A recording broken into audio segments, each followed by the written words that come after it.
আসসালামু আলাইকুম। School of ম্যাথের আজকের এই পর্বে তোমাকে স্বাগতম। আশা করি তোমরা সবাই ভালো আছো। তোমাদের আমি ষষ্ঠ অধ্যায় নিয়ে আলোচনা করব। ষষ্ঠ অধ্যায়ের অনুশীলনী প্রশ্নের 1 নম্বরে বলা হলো যে একটি সরলরেখার সমীকরণ নির্ণয় করো যার ঢাল হলো -2 এবং রেখাটি 4, -5 বিন্দু দিয়ে অতিক্রম করে। এখন তোমার একটা সমীকরণ নির্ণয় করতে হবে যার ঢাল এখানে দেওয়া হলো এবং সরলরেখাটি একটা নির্দিষ্ট বিন্দু দিয়ে যাবে। সেক্ষেত্রে আমরা সমীকরণটা বের করব কিভাবে। এখানে প্রশ্ন থেকে যায় যে ঢাল আসলে কি। তো আমি আগে ঢালের সম্পর্কে তোমাদের একটু ধারণা দেব। এখানে ঢালের সংজ্ঞাটা আমি লিখলাম, দেখো, একটি সরলরেখা এক্স অক্ষের ধনাত্মক দিকের সাথে যে কোণ উৎপন্ন করে তার ট্যানজেন্টের মানকে ঢাল বলে। এখন তোমাকে যদি আমি প্রশ্ন করি যে তুমি আসলে বুঝতে পারলে কিনা, তুমি হয়তো বলবে যে পুরো ব্যাপারটাই মাথার উপর দিয়ে গেল। তো আসলে তা না। দেখো, এখানে ঢালের যে ব্যাপারটা, এখানে সংজ্ঞায় কিন্তু বলা হলো যে একটা সরলরেখা এক্স অক্ষের ধনাত্মক দিকের সাথে। তাহলে ব্যাপারটা কি? তুমি যদি অক্ষ নাও, এটা হলো X, X prime, Y, Y prime, এটা হলো মূলবিন্দু। এখন একটা সরলরেখা এক্স অক্ষ দেখো, এটা হলো তোমার এক্স অক্ষ। এই এক্স অক্ষের ধনাত্মক দিকের সাথে যদি একটা কোণ উৎপন্ন করে, এবি একটা সরলরেখা মনে করো, এই এবি সরলরেখা এক্স অক্ষের ধনাত্মক দিকের সাথে যদি থিটা কোণ উৎপন্ন করে, এই থিটা কোণের ট্যানজেন্টের মানকে বলা হবে ঢাল। অর্থাৎ ঢাল তোমার কি হবে? ট্যান থিটা, এটা হবে তোমার ঢাল। এখন প্রশ্ন থেকে যায় আসলে ট্যানের ব্যাপারটা কি। এই যে ট্যানজেন্ট বা সংক্ষেপে ট্যান, এটা আসলে কি? ত্রিকোণমিতি হলো গণিতের খুব গুরুত্বপূর্ণ একটা অংশ বা অধ্যায় বলা যায়, বা একটা শাখা বলা যায়। তো আসলে এই ট্যানটা আসবে তোমার সমকোণী ত্রিভুজ থেকে। এখন আমি একটু সমকোণী ত্রিভুজে চলে যাব। দেখো, সমকোণী ত্রিভুজে যদি আমি যাই, এটা যদি সমকোণী ত্রিভুজ হয়, এটা সমকোণ, এটা ধরো এ, এটা ধরো বি, এটা ধরো সি। এই যেখানে সি কোণটা হলো সমকোণ, তাহলে এই এ বি সরলরেখা, এখানে কিন্তু এ বি সরলরেখা এটা হলো অতিভুজ, আর এসি হলো লম্ব, বিসি হলো ভূমি। তো আমরা এখানে সমকোণী ত্রিভুজ এবিসি এ এবি পেলাম অতিভুজ, এসি পেলাম লম্ব, বিসি হলো ভূমি। তাহলে এই যে লম্ব, এটা হলো লম্ব আর এটা হলো ভূমি। ট্যানের ব্যাপার হলো কি, যে ট্যান থিটা সমান লম্ব ভাগ ভূমি, লম্ব ভাগ ভূমি।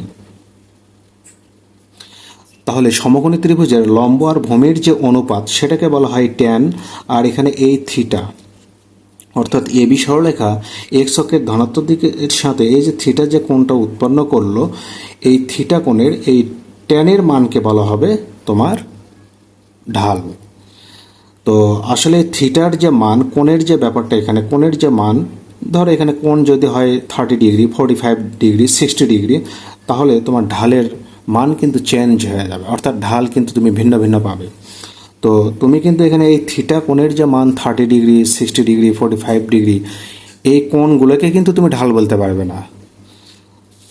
আমি আবারও বলি, ধরো আমি যদি এখানে থিটা সমান এখানে যদি 30 ডিগ্রি নেই, তাহলে তোমার ঢাল কি হবে? ঢাল হবে কি? Tan 30 degree. এখন ত্রিকোণমিতিতে ট্যান 30-এর মান হলো তোমার 1/√3। তাহলে এখানে 1 হলো লম্ব, 1 হবে লম্ব, আর ভূমি হবে তোমার √3। এই লম্ব আর ভূমির অনুপাতকেই আমরা এখানে বলি ঢাল। তাহলে এখানে ঢালের যে মান, অর্থাৎ এই 1/√3, এটাই হবে তোমার ঢাল এম। তাহলে থিটার মান হলো 30 ডিগ্রি, সেটা কিন্তু ঢাল নয়। থিটা যখন ট্যানের সঙ্গে ব্যবহার করে যখন তুমি এই অনুপাত পাবে 1/√3, সেটাই হবে তোমার ঢাল। আমাদের 1 নম্বর প্রশ্নে যেটা বললো যে একটা সরলরেখার সমীকরণ নির্ণয় করতে হবে যেটার ঢাল হলো -2। অর্থাৎ এই যে এম এর মান তোমার দেওয়া হলো -2, আর এটা কি করবে?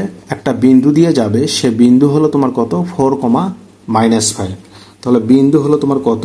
4, তো আমি যে এখানে একটা সরলরেখা এখানে নিলাম, ধরো এই সরলরেখার ঢালের মান তোমার এম এর মান দেওয়া হলো -2, এটা হলো 4, একটা বিন্দু।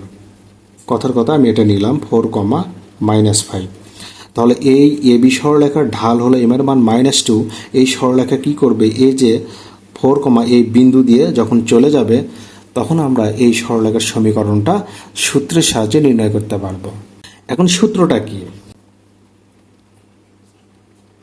যে y minus y1 equal m into x minus x1, এটা হলো সূত্র।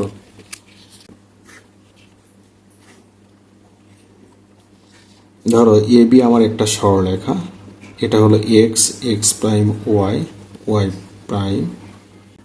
এই সরলরেখার ঢাল হলো এম এবং এই সরলরেখাটা কি করলো, এই বিন্দু দিয়ে গেল x1, y1 বিন্দু দিয়ে গেল। তো সেক্ষেত্রে আমি এখানে কিন্তু এই সূত্রটা এভাবেই নিলাম যে y minus y1 equal m into x minus x1। m সমান হলো -2 আর বিন্দু হলো 4, -5। y minus y1 equal m into x minus x1। তো আসলে এখানে এটা হবে x, ভুজ হলো x আর কোট এটা হলো y1, কোটি হলো তোমার y1। মাইনাস y1 এর জায়গায় আমি বসাবো -5 ইকুয়াল m এর মান হলো আমার কি -2 আর x মাইনাস x1 মানে হলো 4। তো সেক্ষেত্রে এটা যদি আমরা একটু হিসাব করি তাহলে আমরা কি পাবো, y plus 5 equal -2x minus মাইনাসের প্লাস হলো 8। সেক্ষেত্রে আমরা যদি এই 2x বাম পাশে পার করে নেই তাহলে 2x আর 8কে যদি আমরা পার করে নেই তাহলে মাইনাস হয়ে যাবে। সেক্ষেত্রে আমরা একটু সাজাই লিখতে পারি যে 2x plus y minus 3 equal 0।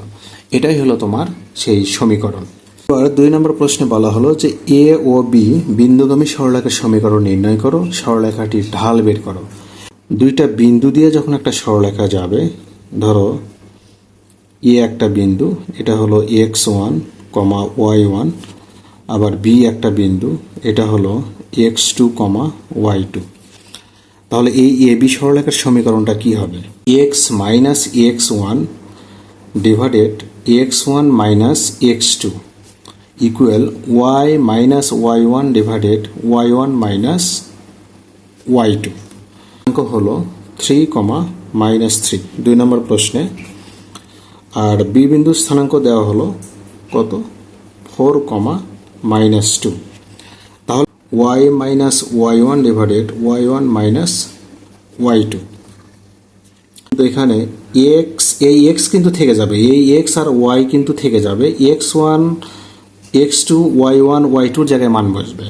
তাহলে x মাইনাস x1 মানে কি, আমার এখানে 3 হলো x1 ডিভাইডেড x1 মানে কি 3 আর x2 হলো কি 4 ইকুয়াল y মাইনাস y1 মানে কি, এই -3 হলো y1 আর এই -2 হলো y2।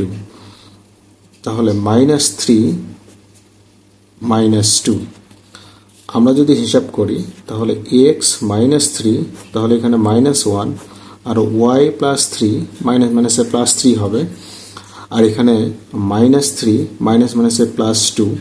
সেক্ষেত্রে আমরা এখানে পেলাম x -3 নিচে -1 আর এখানে y প্লাস 3 আর এখানে নিচে -1, -1 আমার যদি কেটে যায় তাহলে x -3 ইকুয়াল y প্লাস 3। সেক্ষেত্রে আমি যদি y পার করে নেই তাহলে x মাইনাস y আর 3কে যদি পার করে নেই -3 ইকুয়াল 0। সেক্ষেত্রে আমরা এখানে লিখতে পারি যে x minus y minus 6 equal 0। এটাই হলো তোমার সেই সমীকরণ। দুইটি বিন্দুগামী সরলরেখার ঢাল বের করার সূত্র হলো, ধরো এ বি একটা সরলরেখা, এ একটা বিন্দু x1, y1, আরও একটা বিন্দু নেব বি যেটা হলো x2, y2। তাহলে এই এ বি রেখার ঢাল y2 মাইনাস y1 ডিভাইডেড ভুজ দ্বয়ের অন্তর মানে কি x2 মাইনাস x1, এটা সূত্র 4, -2। তাহলে আমরা এখানে ঢাল বের করব, অতএব ঢাল m সমান আমরা কি লিখব, তাহলে ওই সূত্র আগে লিখে নাও y2 minus y1 divided x2 minus x1। তাহলে তোমার এখানে y2 মানে কি, এটা হলো y2, -2 হলো y2, সূত্রে মাইনাস দাও, আর y1 মানে হলো -3, আর x2 মানে কি, এটা হলো 4 হলো x2, সূত্রে মাইনাস দাও, আর x1 মানে হলো 3। তো এখানে -2 মাইনাস মাইনাসে +3, আর এখানে 4 থেকে 3 বাদ দিলে 1 হবে, আর এখানে আমরা ওপরে 3 থেকে 2 বাদ দিলে 1 পাবো, নিচের 1 মানে কি, আমরা সর্বশেষ 1 পেলাম। এটাই হলো ঢাল। এবার 3 নম্বর প্রশ্নে বলা হলো দেখাও যে এ বি সি বিন্দু তিনটি সমরেখ।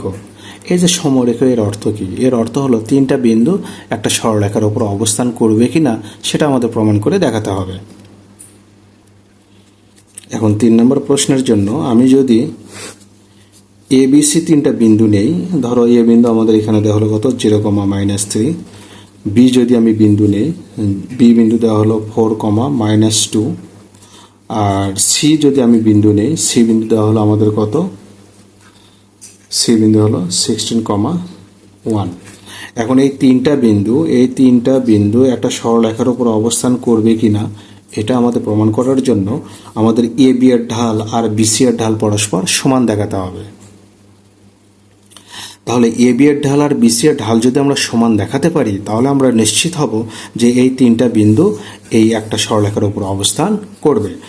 আমাদের দুইটা বিন্দু থেকে ঢাল বের করি আমরা কিভাবে, তাহলে y2 মাইনাস y1, y2 মানে হলো -2, আর সূত্রে মাইনাস y1, এখানে y1 মানে হলো -3, ডিভাইডেড x2 মানে হলো 4, সূত্রে মাইনাস, আর x1 মানে হলো এখানে 0। তো আমরা এখানে তাহলে হিসাব করলে -2 + 3 পাবো, মাইনাস মাইনাসে প্লাস হবে, এখানে 4, তাহলে আমরা এখানে 1/4 পেলাম। এটা পেলাম আমরা এ বি এর ঢাল। এবার আমরা দেখব যে বি সি এর ঢাল কত বের হয়। এক্ষেত্রে আমরা যদি হিসাব করি তাহলে এখানে পাবো এইটা, এখানে হবে 12, তাহলে 3/12 মানে কি আমরা পেলাম 1/4। তো আমরা কিন্তু এখানে ঢাল দুইটাই কিন্তু এখানে পরস্পর সমান পেলাম। তো সেক্ষেত্রে আমরা বলতে পারি যেহেতু, আচ্ছা এটা যদি তুমি m1 দাও, এটা যদি m2 দাও দিতে পারো, তাহলে যেহেতু ঢাল m1 সমান m2, অতএব বিন্দু তিনটি, এটাই আমরা প্রমাণ করলাম। এবার 4 নম্বর প্রশ্নে বললো যে এই বিন্দু তিনটি যদি সমরেখ হয় তবে টি এর সম্ভাব্য মান বের করতে হবে। এই যে দেখো বিন্দুগুলোতে এখানে কিন্তু আমরা বি বিন্দুতে টি দেখতে পেলাম, এখানে টি স্কোয়ার, আবার এখানে টি পেলাম। তো যাই হোক আমাদের টি এর সম্ভাব্য মান নির্ণয় করতে হবে। এখানে আমি নিলাম যে এ বিন্দু 1,-1, আর বি বিন্দু নিলাম t,2, আর সি বিন্দু নিলাম t² t+3, তিনটা বিন্দু নিলাম। তাহলে এ বি এর ঢাল আমরা y2 minus y1 divided x2 minus x1 লিখলাম। তাহলে এখানে 2 + 1 t-1, তার মানে আমরা এখানে লিখতে পারি 3 ডিভাইডেড t-1। এবার বিসি এর ঢাল, এখানে y2 হলো আমাদের t+3, সূত্রে মাইনাস, y1 মানে হলো 2, আর এখানে x2 মানে হলো t², আর মাইনাস x1 মানে হলো t। এখন আমরা এখানে হিসাব করলে পাবো t+1, আর এখানে t² - t। এখন প্রশ্ন মতে আমরা এই ঢাল দুইটা পরস্পর সমান লিখব। 3 divided t-1 equal t+1 divided t² - t। এখন যদি আমরা আড়াআড়ি গুণ করি তাহলে ব্যাপারটা কি হয়, তাহলে 3t² - 3t ইকুয়াল, এটা হবে t² - 1, a + b * a যে সূত্র পেলাম এই কারণে t² - 1। এখন আমরা এক পাশে পার করে নেব, সেক্ষেত্রে আমরা এখানে t² এটা +1 ইকুয়াল 0 লিখতে পারি। তো আমরা এখানে t² থেকে t² বাদ দেব, আর এখানে 3t + 1 ইকুয়াল 0। আমরা তাহলে এটা লিখতে পারি 2t² মাইনাস টু টি মিডল টার্ম ভেঙে নেব এখানে, মাইনাস টি প্লাস ওয়ান ইকুয়াল 0।